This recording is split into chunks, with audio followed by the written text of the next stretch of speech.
Well, good morning. And firstly, can I say thank you so much for having me down here. And I don't very often get into London because I'm so busy where I am, to be honest, on a daily basis. But it's always an honor to come down to London. When I saw St. Catherine's Dock for the first time in my life, I was like, wow. We literally walked around the corners, saw that beauty out there, and it just makes for a beautiful day.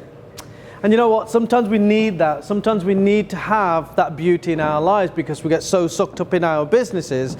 And I get sucked up into my own business. I literally have not had a day off for about 3 weeks. So what I have to do is force myself to have one day where I switch the phone off and spend time with the family just so I can relax. However, before that, I've had nearly 3 decades of doing exactly that, and I've learned now to slow down. You see, for 32 years I was in the UK police service. I was a police officer, and for nearly 22 years of that I was a senior police officer in the UK police service. In all of that time I have been making decisions. I've been woken up at 2 or 3 o'clock in the morning. I was what we call a gold commander. So the most serious operational decisions that needed to be made, I was a person making those. Anything from firearms to public disorder to policing football matches, all those situations in life where life and death decisions need to be made, or very serious decisions need to be made that affect life and death, I was making them. And sometimes I was making those decisions at 2 o'clock, 3 o'clock, 4 o'clock in the morning, after having run my own department at work full of 300 or 400 people. So I understand leadership. Since I left the police service 4.5 years ago, my single one passion is leadership. And I'm hoping that I can share with you some strategies. I now work with business leaders and organizational leaders at the highest levels to understand this concept of loneliness. And 2 ladies have mentioned loneliness. I'm so pleased that they did. I actually said thank you to them for mentioning the fact that we can be very lonely as leaders.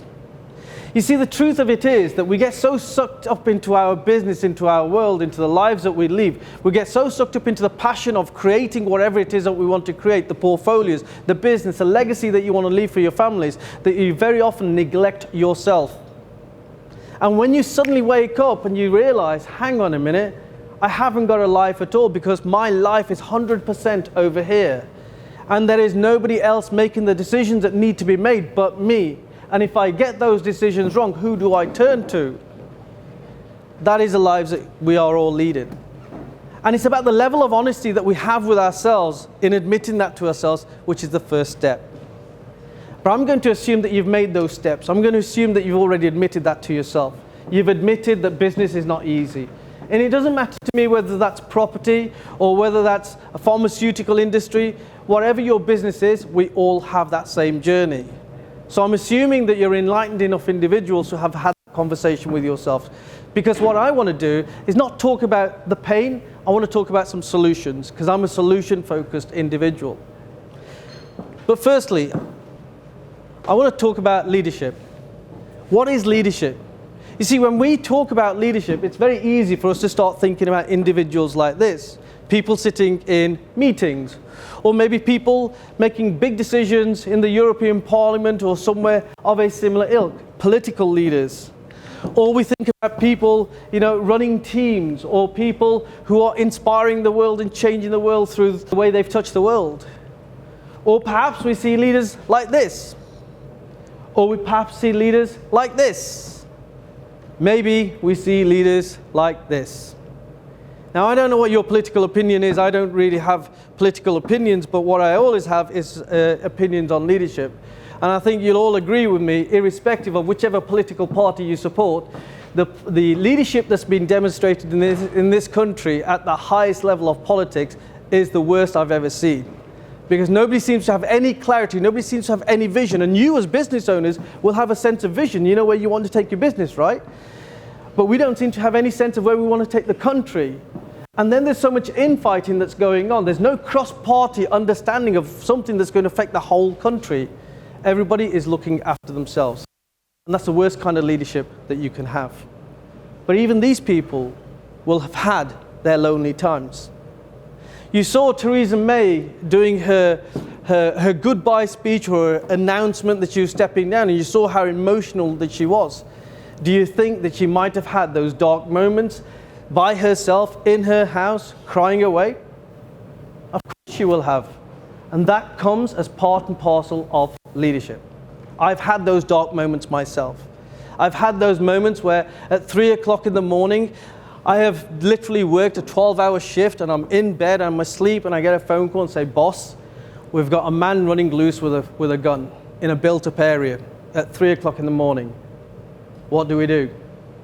So I'm now making decisions, right, let's get the firearms officers there. That's a big decision to make, but these are the decisions that we make. And you will be making decisions of a similar gravitas yourself every single day. Do I buy this property or not? Do I spend this kind of money or not? Do I tell one of my team to do this or not? Do I take this risk or not? You're taking these decisions every single day of your lives. Now, some of you have been in this game for so long that you're taking these decisions without even thinking about it, because you're good at it. But what we're not realizing is every single decision that we make is having another added impact on who we are and our mental well-being. And a lady over there talked about her mental well-being and how being in property or being a business person took her to the edge of her mental health. And we're all sort of going there. So how do we get out of it? How do we prevent that?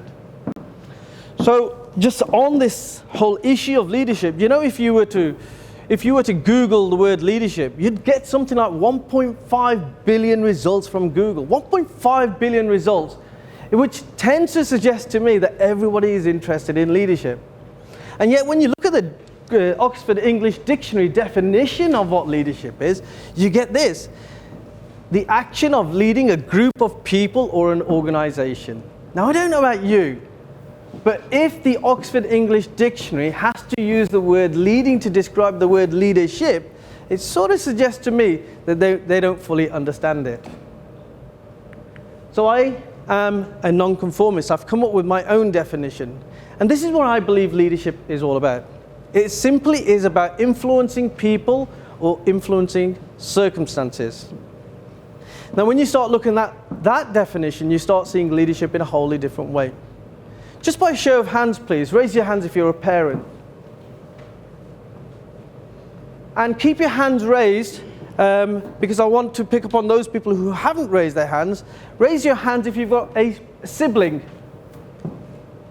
a brother or a sister. Raise your hands if you've got children. Raise your hands if you've got friends. So now every single person, thank you so much, every single person in this room will have raised their hands at some point in time. And here's the thing, guys. If people are coming to you for advice at some point in your life because they think that you know better than them, or if they've got a problem and they think you're the person they need to speak to, you're a leader, because you're influencing people and you're influencing circumstances. So don't you think, would you not agree that if you're going to be a leader anyway, you may as well be the very best version of a leader that you can be within your capacity? Yes or no? Yes. Yes? So that's what we need to strive for. But you cannot pour from an empty cup. We cannot be good leaders unless we are good leaders to ourselves. The journey of leadership always starts from within ourselves. We have to start learning to lead ourselves. We have to start learning to look after ourselves. I manage my health very, very well. I've just turned 53. I'm so passionate about the work that I do that I want to continue to do this work for the next 20 to 30 years. Somebody asked me the other day, you left the police service, you retired from the police service, the very next day you started this business, so when do you retire from this? And I don't like the word retire, because the word retire means you retire yourself out. I don't want to do that. I want to be full of energy and exuberance wherever I go. I want to leave a legacy wherever I go. I want to impact on the world, but I want to do it on my own grounds. So we've got to look after ourselves. It's so very important. And the mark of an outstanding leader is not just how good a leader you are. It's not just about how good you are in what you do, but it's about how many leaders you develop. You see, life is a bit of a conveyor belt. People come on one end of the conveyor belt and they'll move through life, and eventually at the other end of the conveyor belt they will drop off. There's a great poem called The Indispensable Man, if you've never read that. That if your ego is in the way and telling you that your world cannot operate without you, trust me, it can. There are always other people coming onto this conveyor belt, and it's important that we invest in those other people. If you have teams right now, this is why developing your teams, developing your staff is so critically important. So what I don't want is for any of you to be this person in the room, looking out soulfully into the street, wondering what's going on, wondering how you can change your life, wondering how you can manage the decisions that you're managing, wondering how you can be comfortable within yourself, within your skin, with the decisions that you have to take on a day-to-day basis. Inner leadership comes first. So what I want to talk to you about is today, emotional intelligence. Anyone ever heard of emotional intelligence? So emotional intelligence has been around as a neuroscientific concept since 1995, there or thereabouts. And it's a phrase that a lot of people use, but very, very few people understand. So I would love to spend 2 days here going through emotional intelligence with you, because I know you would get a lot of benefit from it. But I'm not going to be able to do that. So what I'm going to do is go into one of the quadrants of emotional intelligence, and really go into that in some depth to a point where you can actually take some strategies away, and hopefully you can start implementing some of these strategies for yourselves. Is that okay? Okay. So emotional intelligence, let's have an understanding of what emotional intelligence is. There's 4 quadrants for emotional intelligence. Number 1 quadrant is, and it's the same in life, it's self-awareness. Unless we are aware of who we are, and unless we are aware of the emotions that we feel, and how those emotions then impact on the actions that we take, we can't grow anywhere else. So that's the first quadrant. The second quadrant of emotional intelligence is self-management. So now that we know ourselves at a deeper level, now that we understand our emotions, what do we need to do to manage that to be better? I'll give you an example of that. 16 years ago, I think it's just over 16 years ago, I went on a trip to India, and I had this like an awareness. You know, you could call it spiritual awareness, but I didn't go to anywhere spiritual. I just had this awareness. I just had this, you know how you've been somewhere and something just clicks inside you and just wake up and you realize something? And I realized I was leading a very, very unhealthy life. At that time, I was a detective chief inspector. I was in charge of serious crime. I was investigating homicides. It's the kind of stuff that you see on TV. But the life I was living that was associated with that stuff was not good. Now, if there's one thing I can tell you about senior detectives, we like to have a drink. So every night, all the senior detectives, and there's only like 4 or 5 of us, we would get together every single night. We would have a drink, and we would talk about the cases that we were going on with, what we'd got going on. I might have a murder that I'm investigating. Somebody else might be investigating a kidnapping, etc., etc. And we would help each other out just by talking. But as we're helping each other, what we're not realizing is the pints are going down. And I was drinking literally about 4 or 5 pints a night. And then I prided myself that I was also a whiskey connoisseur. Now, I don't know about you. I don't know if you know much about the Asian society, particularly the Indian society much. I'm a Punjabi, so we're from the northwest of India. And if there's one thing that the Punjabis pride themselves on, is that they can drink whiskey. They can drink whiskey and they can eat. And I was just like that, but I was like into the high-level whiskeys. It's expensive whiskey, so, you know, I didn't feel so bad about it. But I just had this awareness. I just suddenly woke up. I was a guy that if you took me to a steakhouse, I'd have to have the biggest steak on the menu just to test myself. Can I do this? Can I eat this steak? I was on 25 cigarettes a day. I'd been smoking since the age of 16. When I joined the police service, to fit in, I started smoking. And then I could never stop smoking. What I used to do was every time I stopped smoking, I'd say to myself, wow, you've managed 6 weeks, so I'm going to reward myself with a cigarette.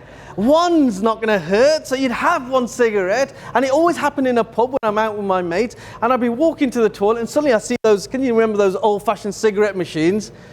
I'd say, oh, do you know what, 1's not going to hurt, so I'd put some money in. So then you get a packet of cigarettes, you smoke one, and you're just about to throw it away and say, well, that's a waste of money. So I'll keep it for the next 6 weeks. 6 weeks later, I'll have another one. Within a week, So that was a cycle I was stuck in.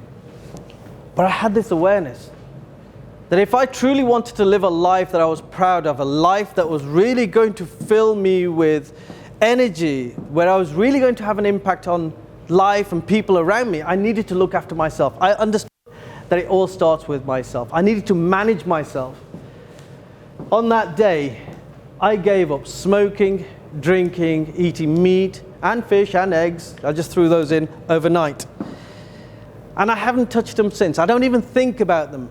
Because when you get your mindset in a certain place, then you can have that level of control that you're not even thinking about this stuff. You're never tempted by it. So about 6 years ago, I tested this on myself. I thought, could this really happen again? Could I do it again?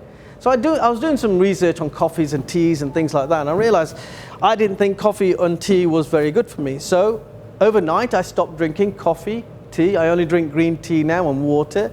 And at the same time, I thought, why not throw in all fizzy drinks? And I threw in juices unless they're freshly squeezed. So I haven't touched that for 6 years, and that was overnight.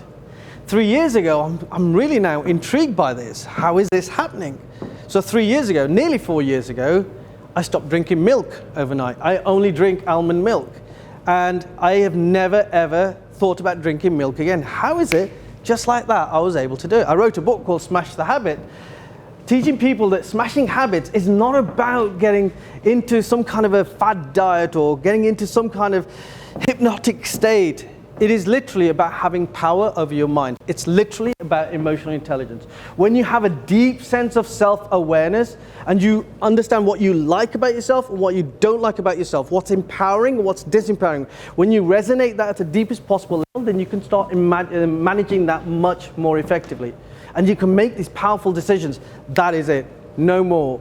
Never going to happen again in my life. And that's essentially what I did. Now there's two other quadrants of emotional intelligence which are equally important. And for you guys, they are very important because as business people, and you are here now in a networking event, I think Ranjit said something about networking is about building relationships. I got asked a couple of weeks ago, why don't you sell from the stage? Why don't you get people to run to the back of the room and I just don't do it. It's not in my value system. I just don't believe. I believe on giving value from the stage, and the relationships nurture after that always result in sales. Always result in sales. You guys are here right now, and the two quadrants that we're going to talk about now will really apply in the here and now. One is social awareness. Social awareness is about understanding how your organization, your community, or this environment that you're in right now, how it works. It's about understanding it at that very basic level. How it works, who does what, and you've just had all the introductions, so you now have a sense of who is doing what in the room. The second part about that is managing those relationships. And networking, the art of networking, is really about making friends. You know, you've heard the phrase, know, like, and trust. People buy from you if they know, like, and trust you. But not many people focus on the knowing and the liking and the trusting. So friendships like that are built over time. But when they are built, they're solid. And you become the go-to person. So what I encourage you to do is start doing some relationship management today. Start building some friendships today. So we're into self-awareness. That's the first quadrant, the only quadrant I've really got time to explore with you today. I'm going to look at that in 4 areas. And they are simply this: understanding your purpose, managing your inner dialogue, emotional awareness, and knowing thyself. Knowing thyself. I think this is very important. Did anyone know where the phrase knowing thyself comes from? Anybody? Sorry? No, not quite. Before the Bible, actually. No, maybe not. I think it was after the Bible. Ranjit. Socrates, who was one of the earliest philosophers in life. And actually, as I walked in, because Ranjit's heard the talk before, he remembered Know Thyself and went and Googled it and ended up buying a book that he's been searching for the last God knows how many years. And he's given me this, and I thought, this is really pertinent. So I'm just going to read this out, if you'll excuse me. Without self-knowledge, without understanding the working and functions of his machine, man cannot be free. He cannot govern himself, and he will always remain a slave. Remember the saying, know thyself. Knowledge can be acquired by a suitable and complete study, no matter what the starting point is. Only one must know how to learn. What is nearest to us is man, and you are the nearest of all men to yourself. Begin with a study of yourself. Remember the saying, know thyself. And I couldn't have put it any better than that, to be honest. Everything starts with us. We have to learn to know ourselves and also to love ourselves. And accept that we have our little foibles, we have our weaknesses, but we also have immense strengths within us. So let's start with understanding your purpose. And the first thing I want to talk about here is Johari's window. Anyone heard of Johari's window before? Johari's window is a management concept that was brought about by two Australians called Joe and Harry, hence Johari's window. But it's a really simplistic, important, powerful concept. So if you just bear with me. To 4 boxes, imagine 4 boxes, and these are the 4 quadrants of your life right now. There's the stuff that only you know. I should say closed book, by the way. There's the stuff only you know that nobody else knows. We all have our little secrets that we don't want to share with the rest of the world. That's fine. There are little things that we know that we just don't want to share with the rest of the world. That's fine. And then there's the next window. The next window is the open book. The next window is the stuff that I know about me and you know about me. So that's the open book. The next quadrant is what I call the blind spot. The blind spot is what you know about me, but what I don't know about me. And finally, there is the 4th. This is the stuff that you don't know, I don't know about me. Now let me explain these in a bit more detail. So the stuff here is fairly easy, the closed book. This is the stuff that we just don't want to share with anybody else. That's fine. And we'll all have those little secrets, and that's absolutely fine. The open book is who you are. It's how you are seen in the world and how you present yourself to the world. That's fine as well. Actually, it's a really good area.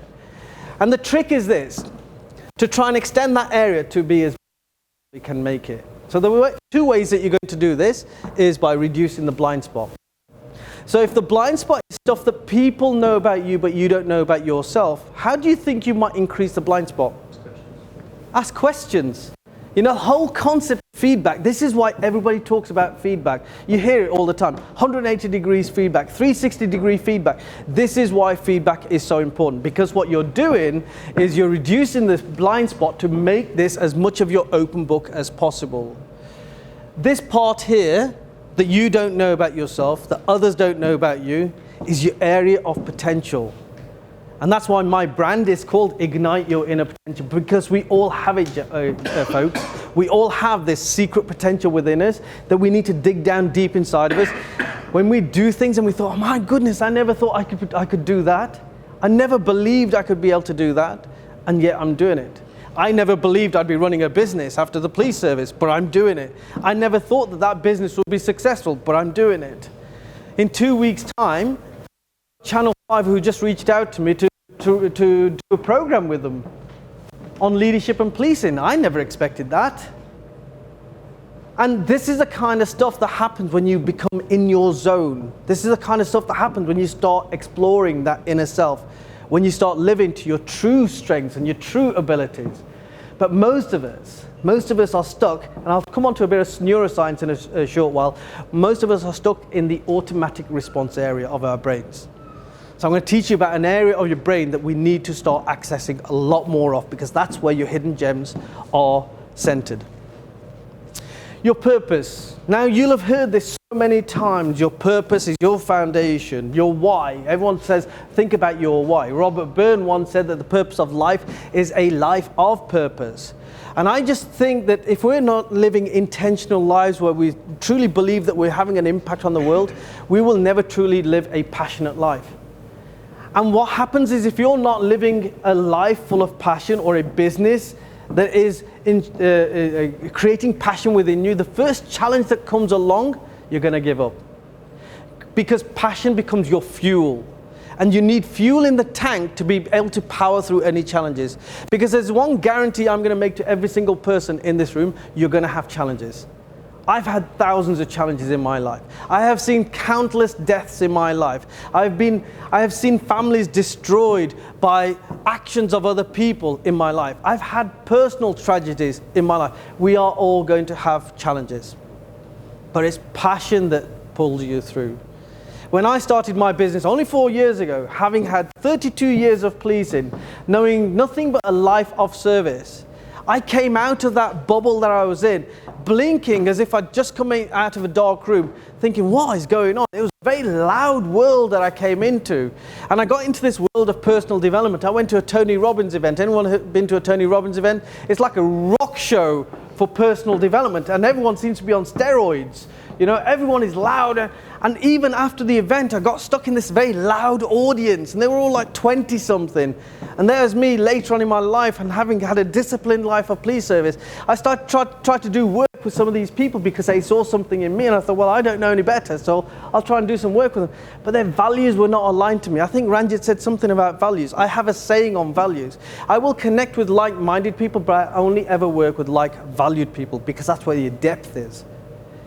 Because I was working with the wrong people, my business was suffering. It was just not moving forward. It's either stagnating or moving backwards. And I got so fed up that I actually closed down the company. I dissolved the company.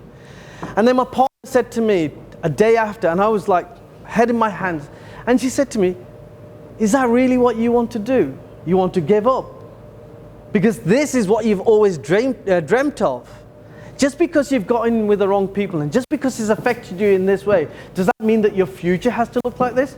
I thought, wow, you're a coach. And I started my business off. I created a whole new company just 2 days later. And that company now continues to grow. I created a personal development event in January 2017 with 70 people in the room. A year later, we had 200 people in the room. This year, we had 300 people in the room. In January coming up, we're going to have 400 people in the room, 450 people in the room. And then it's going to grow 50% every single year. The idea is that in 5 years' time, it is the biggest personal development event in the country. And we don't have to rely on the likes of Tony Robbins or anybody else coming from another country to come and inspire us in the United Kingdom. I'm going to create my own ripple effect of positive mindset within this country. That is my vision. That's what inspires me. That's what drives me on a daily basis. And because I hold that so dear to my heart, this passion will not let me give up. Any challenge that comes my way will not stand in my way. It will be knocked to one side. That's what passion does for you. The longest conversation that we have is the one that we have with ourselves. But what are the quality of the conversations that you're having with yourself right now? You see, if you were to go out right now and you saw somebody bullying somebody else and putting them down, you would not like that. And you might do several things. You might actually intervene and say, stop, that's not good. But here's the thing, we are constantly beating ourselves up. All of these conversations that we would be unhappy with that other people are doing to each other, we're doing to ourselves. What's the quality of the conversation that you're having with yourself right now? Are you telling yourself that you are good? Are you telling yourself that you have certain strengths? Are you telling yourself that you can do something, that you have the ability, that you have the intellect? Or are you telling yourself you're not good enough? Are you telling yourself you're not loved? Are you telling yourself you're incapable? Are you telling yourself that you can't grow your portfolio? Are you telling yourself that that decision that you made on a certain building or a certain property or a certain investment is doomed to fail?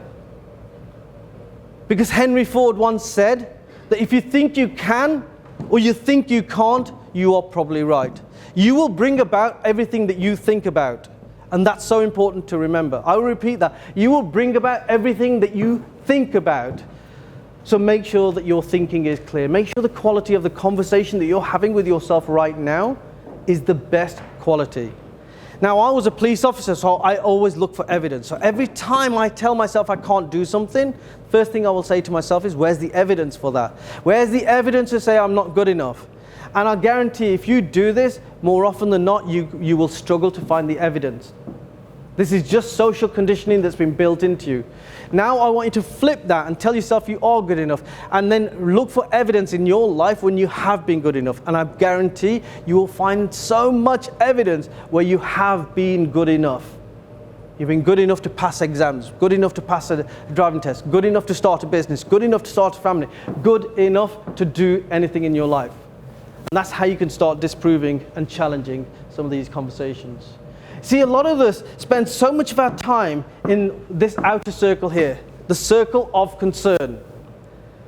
And yet, we could be spending our time in the circle of control. Now, these three circles, ladies and gents, I just want to talk about these, and I want to give you an example of how they are measuring up in our lives. Take Brexit, for example. Everybody's talking about Brexit. Everybody's worried about Brexit. But how many of us in this room actually have any control over Brexit? Are there any politicians here who've got any, even the politicians don't seem to have any control. But is there anybody in this room who's got control over Brexit? None. Have we got any control over what Brexit is going to do to us? None, because we don't even know the impact of Brexit. So why do we spend so much of our mental energy thinking about Brexit when Brexit may happen, may not happen, or we may go for this deal, that deal, or the other deal? Brexit, you know, back in 1999, I remember back in 1999, all of the public sector, we as a police service were panicking. Anybody remember why we were panicking in 1999? Anybody at all? Y2K. Sorry? Y2K. Yeah, Y2K. We were worried that the world was going to end because all our computers are only designed to go up to midnight, 11:59 of 1999. We created a whole group of people, and we got in experts, and every single organization was doing this. The government was doing this. Every country was doing this. And we got all these, we ran out of experts in the world. Literally ran out of experts in the world. And then the clock ticks, it clicked past the midnight, and guess what? Nothing happened. Nothing happened. And sometimes we do build it up to that level. So you focus on your circle of control. When I joined the police service, it was back in 1983. I know, it seems like such a long time ago, but 1983 did exist. It's not a figment of your imagination. January 1983, I joined the police service. I was born and bred in Wolverhampton. The police service was something I'd always wanted to do from the age of 10. I used to sneak out of the house when I was a young lad to watch the police officers taking all the people to the football stadium just at the bottom. And I used to look at the cops and think, oh, they look so smart. And you know, everything that it stood for, they had the blazers, and they used to stand for responsibility, power, authority, protection. And that's what I wanted to buy into, this image of the British Bobby. But when I joined the police service, I joined at the time of a miners' strike. I applied to 26 forces. Again, my passion was so strong that I would not give up. There are 43 police forces in this country, and I kept telling myself there's 43. So when I had 25, 26 reject me, I kept telling myself there's 43. And on the 27th one, I got accepted by Derbyshire Constabulary. So I moved out of the concrete jungle that I lived in Wolverhampton, and I went up into the beautiful countryside of Derbyshire. And I thought I'd gone colourblind because I saw more green than I'd ever seen in my life. I realized that cows weren't solitary animals, they actually lived in herds.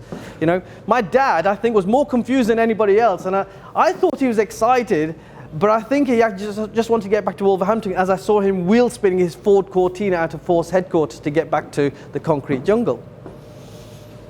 And then I realized something, that I was a brown face in amongst so many white faces. I stood out like a sore thumb.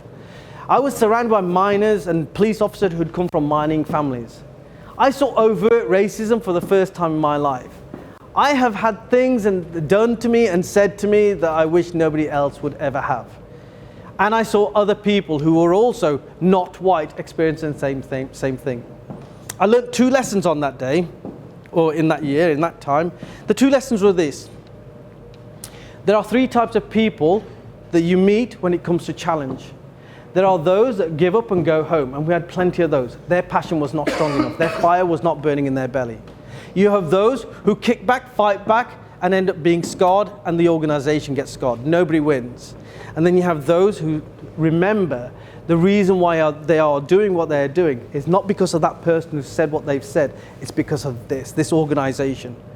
And I also made the decision that not only would I stay, but I'd get myself to such a level that I would be influencing the whole culture of that one police force. So I focused on my areas of control. I focused on being the very best cop that I could be. I focused on learning more. I focused on excelling. I focused on doing twice as good as anybody else. Guess where that took me? My circle of influence changed. 10 years later, I was invited by 2 successive Home Secretaries to sit in London, all the way from Derbyshire, to sit in the Home Secretary's office, having cups of tea with Jack Straw and David Blunkett after he took over from Jack Straw, with Lucy the dog, rewriting national police policy on recruitment and retention and progression of BME officers. I never expected to do that. So all of these things that I was concerned about, what happened was, as I focused on my area of control, it expanded into my circle of influence. And then that expanded into the circle of concern. So that's what can happen in everyday life. We can be taking the things that we are in control of, and that is ourselves. If we can be the very best that we can be, then we can change all the things that we need to influence or we're worried about right now. I'm going to talk about the neuroscience very quickly. There are 2 significant areas of the mind that of the brain that I want you to think about. I talked about you being in the automatic brain, and that's a limbic brain. The limbic brain is the emotional aspect of your brain.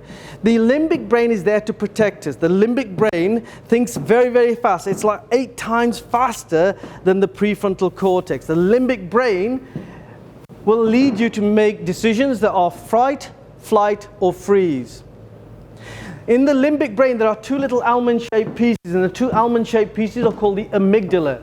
The information that comes from outside through our senses goes to the amygdala, and the amygdala decides where it's going to go. And inevitably, it goes to the limbic brain first. And the limbic brain will make decisions just like that, but they are going to be purely emotional decisions. They're going to be the decisions that you make on the motorway when somebody cuts you up and you start getting really angry. There'll be the decisions that you get when your other half sends you that text, you know, that text, and you respond to that text with another text, and before you know it, you're writing essays to each other. Anyone ever been there? Raise your hands. I know I've been there. Somebody's looking really, really good. You haven't sent one this morning, have you? No? You haven't sent one this morning, no? No. But we've all been there, right? That's your limbic brain in operation right there. So what we need to do is train ourselves to slow down the limbic brain and get into this brain, the prefrontal cortex. We are only activating the prefrontal cortex around about 5 to 6%. 5 to 6%. And yet the prefrontal cortex is that powerful cortex. Some researchers demonstrated that the prefrontal cortex is the part of your brain that actually can help you heal. The prefrontal cortex can get you to do things that you never thought were capable. There's loads of research done on this prefrontal cortex. Anyone ever heard of the placebo effect? So if I gave you some salt tablets and said, you know what, this is going to cure you, it's going to give you muscles, right? So you take that and your prefrontal cortex says, this is going to give me muscles. That's not in your limbic brain. You're already thinking, this is going to give me muscles. There are tests that demonstrate, I do hypnotherapy, there are tests that demonstrate when they've had 2 groups of people, one group of people, they put a little pipe there and they said, right, what we want to do, every 15 seconds, press against the pipe. Just press against it and you're going to grow muscles. So they did that for like days and days upon end. The other group, they said, close your eyes, imagine, here's the pipe, put your finger in the pipe, imagine that you're pressing against a pipe, and if you do it often enough, you're going to get muscle. What happened was that at the end of like a month or whatever, however long they did it for, the muscle growth in the people who'd actually done the exercise was something like 50%. The muscle growth in the people not doing the exercise but thinking the exercise was 20%. You could literally imagine that you go to the gym. I can tell that you go to the gym, right, sir? Right, stop going to the gym. No, I'm not saying that. But if you were to lie in bed and imagine that you're going to the gym, you're going to have some level. It's not going to be the level that you need, but you're going to have some level of muscle growth. The prefrontal cortex, I encourage you to start doing this more and more. The way to access your prefrontal cortex is every time you have to make a decision, take a breath, mentally step back, and count 1 to 10. The reason why you're counting 1 to 10 is you're starting off a logical process in your head, and the prefrontal cortex is all about logic. The second way that you can now start stoking the prefrontal cortex is to ask yourself strategic questions. So what could I do to achieve this? How could this be better done? What would happen if I tried this?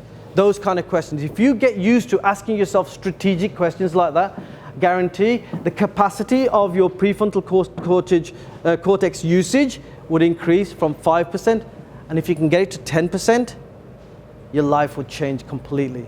Anybody ever watched the film Lucy? Yeah?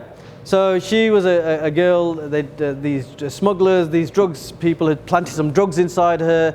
The drugs had burst and spilled, and suddenly she was starting to get all these powers. And what she was doing, she was activating more and more of her prefrontal cortex, and she started doing these amazing things, magical things towards the end.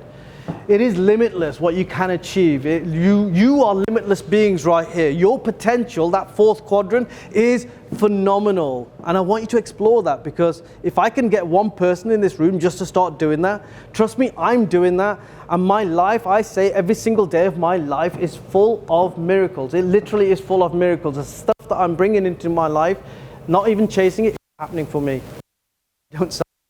I don't need to, because I know it's going to happen. Now, knowing that it's going to happen takes us on to the whole concept of the law of attraction. Anyone ever heard of law of attraction? Right, okay, so what you can do is you can go home, you can lie in bed and say, I know this is going to happen, I know it's going to happen, I dream it, I believe it, I'm going to achieve it. I'm going to have that Adonis body, I'm going to have that £1 million in my bank account. The universe is going to deliver, right? But there's a missing, and then you wake up the next morning, it's not happening. Right? It reminds me of a joke where a guy goes into a church and says, God, God, God, please let me win the lottery. Please let me win the lottery. I'm going to stop swearing. So he goes back, comes back a week later. God, please let me win the lottery. I'm going to stop drinking. Goes back, comes back a week later. God, please let me win the lottery. I'm going to stop talking badly of other people. Goes back, comes back a week later, and now he's fed up with God, right? So he says to God, why am I not winning the lottery? And God says, you haven't bought the lottery ticket. You've got to buy the lottery ticket. You've got to take the action. The action is where it's all at. So, a lot of people in this fast-moving world that we live in think that it's as easy to go from conscious incompetence to unconscious competence. They think that once you've uncovered the stuff that's not good, it's going to be a straight journey to them. I'm here to say, I'm sorry, it's not. It hasn't been for me, and I don't see why it should be for you unless you're like superhuman. I don't see it. This is more the reality of the journey that you need to take. You need to explore, unpack your unconscious incompetent behavior, become conscious about it, become aware of it, like I did with my smoking and my cigarettes. Then you need to make the conscious decision and to practice the opposite. And that's what I started doing with mine. And then, when you do that for long enough, I call that the growth zone. That's the hard zone. That's when you're going to give up. That's when, when you make a decision in your life on New Year's Day to get fitter than you've ever been before. I'm going to go to the gym. I'm going to have muscles on my muscles. So you go to the gym and you work out like a beast. And then what happens is, by 17th of January, statistically speaking, 17th of January is when the gyms start getting empty again.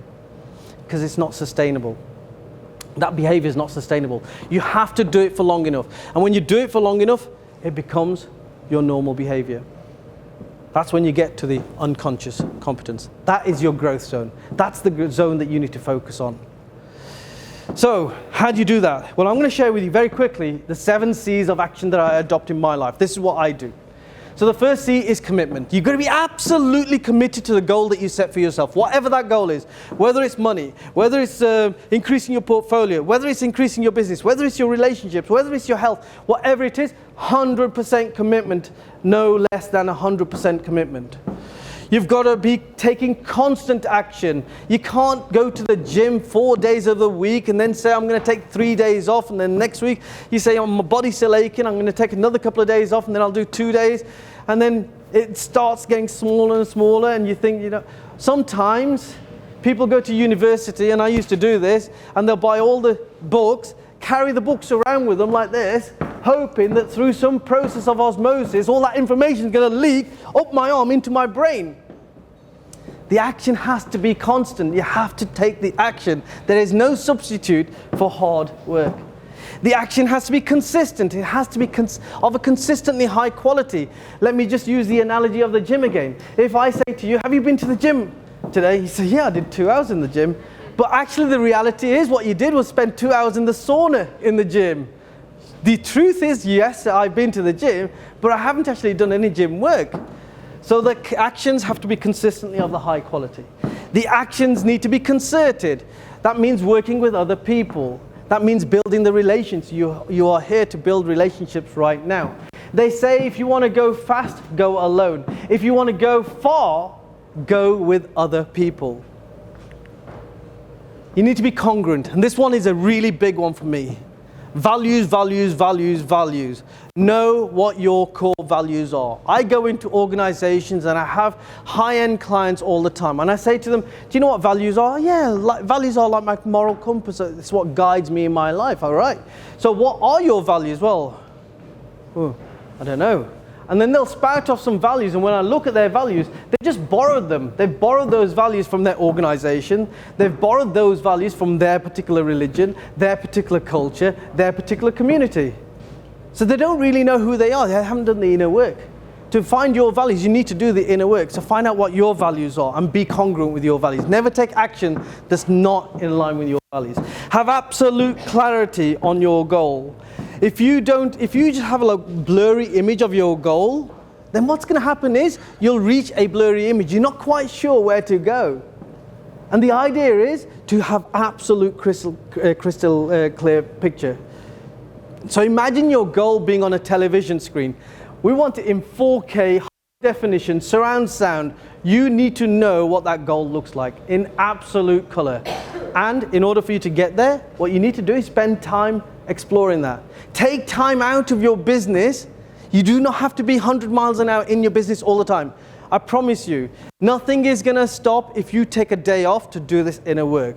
And you have so much more to gain from it. So take time out. If you have a business partner, sit down with your business partner. This is why so many organizations and senior leadership teams have away days. You have to do some blue sky thinking. You have to be creative. You have to start exploring. You have to know your values. All of this is fundamental, foundational work. And the final one is change. By doing all of this, you're going to experience change. But if you're not open to change in your life, nothing's going to work for you. If there's one thing that we can say about the world as it is right now, is that it's a constantly changing world. In fact, it is called a VUCA world. It is volatile, it is uncertain, it is complex, and it's ambiguous. And the rate of change in this world is not slowing down. It is only ever going to increase. So be open to change. And guys, I just want to finish off by sharing this book with you. Anyone ever read this? 7 Habits of Highly Effective People. If you want any book on personal development, and I get asked all the time, this is my go-to book. If you want to be a highly successful individual, the 7 strategies that they share in this book are fundamental. And I have interviewed people who are successful in a whole range of leadership positions, business positions. They all practice these 7 habits. I practice these 7 habits, and they will work for you. So let me very quickly tell you what they are. Number 1 is to be proactive. Rather than reacting to stuff that's going on, start planning for stuff that's going on. Be proactive. Always be looking wider than where you are right now. This is why it's important for you to have those down days. Down days where you focus on personal development. Some people actually set aside a budget for their own personal development. Fundamentally important. Some people will say, personal development, why would I waste a few £1,000s every single year on personal development? There's no ROI on that. Trust me, it's intangible ROI, but the ROI is there. It's immeasurable ROI, but the ROI is there. Even I have 2 coaches in my life. I have a coach for my business and I have a coach for my coaching. I coach numerous individuals, and some of the most highest performing individuals. We had one, I was coaching one chap last year. In January, he was £25,000 in debt, desperate to create his apps business. By the end of that year, he was in 7 figures, and he had me as a coach for his life and his thinking and his mindset, and he had a coach for his business. Now Now he's aiming towards £20 million. That's in the space of 2 years. That's the kind of magic that you guys can have in your life right now. The number one, begin with the end in mind. If you don't have clarity on where you're going to, how on earth do you ever think you're going to get there? Number three, put first things first. Do the steps that need to be done. And don't try and rush to the end, to the last step. Everything has its order. Put first things first. Think win-win. Always go into negotiations and into relationships, not just thinking about what can I get out of this, but how can I help that person get what they want, and how can I get what I want as well? How can we compromise? How can we grow together? How can we learn? Seek first to understand, then to be understood. If you're going to have a conversation, don't just talk about yourselves. Big trick in networking, by the way. Ask the other person about themselves, don't tell them about you. As you evolve, as you show interest in that other person, they're going to want to know about you. Seek first to understand, then to be understood. Synergize, that means about collaboration, work together. Find people who align with your values that you could work with. To go fast, go alone. To go far, go with other people. And the seventh one is all about you. Sharpen your sword. Sharpen your sword means constantly be growing. Be in the growth mindset. Constantly be growing your skills. Constantly be growing your personal development. Constantly be digging deeper into that fourth quadrant that I talked about, your area of deepest potential. Constantly be seeking to ignite your inner potential. So I want to say thank you so much. I hope that's been of value to you. And that's my details there. If you want to have a chat with me, I'm going to be here throughout the day. Any areas of personal development. I do anything on leadership, but I also run my own public speaking course, and couple of people in this room have been on those public speaking courses. I think it's very important if you're having a business to get onto a stage, because then you become the go-to person. People see you standing out from the rest, and that's a great way of giving voice to your business. Thank you so much.